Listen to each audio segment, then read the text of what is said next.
अस्सलामु अलैकुम व रहमतुल्लाहि व बरकातुहू। अऊज़ु बिल्लाहि मिनश शैतानिर रजीम। बिस्मिल्लाहिर रहमानिर रहीम। চলুন বন্ধুরা, কোরআনুল কারীমের মধ্যে আর একটি সূরা নিয়ে আলোচনা করব, যে সূরাটির নাম হলো হামিম সাজদা। ওটা হলো শুধু সাজদা, এটা হামিম সাজদা। এটা যত সম্ভব 26 পারার মধ্যে আছে, না 24 পারার মধ্যে। কোনো ব্যক্তি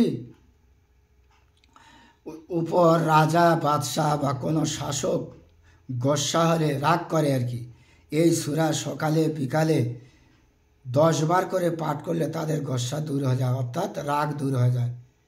এমন বিচার আছে, বিচারে রাগ করে তাকে রায় অন্য করে দিতে পারে, বা খুব রেগে আছে বিচারক, তো 10 বার পাঠ করে নিয়ত করবেন, আল্লাহ ওই বিচারকের শাসকের মনটাকে তুমি মোমের মতো নরম করে দাও ইনশাআল্লাহ। এই সূরা হামিম সাজদা পাঠ করলে অবশ্যই সেই শাসকের দিল গলে যাবে।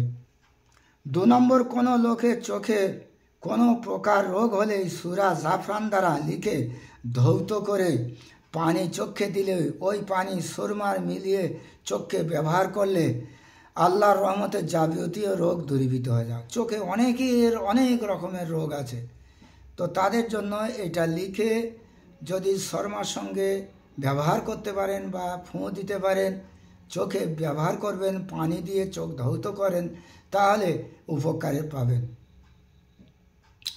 এই সূরা নকশা লিখে কোনো লোক সঙ্গে রাখলে বিচারক ও শাসকগণ তার প্রতি খুব সদয় এবং খুশি হয়। আল্লাহ পাক আমাদের শোনার থেকে বেশি বেশি করে আমল করার তৌফিক এনায়েত করুন। আল্লাহুম্মা আমিন।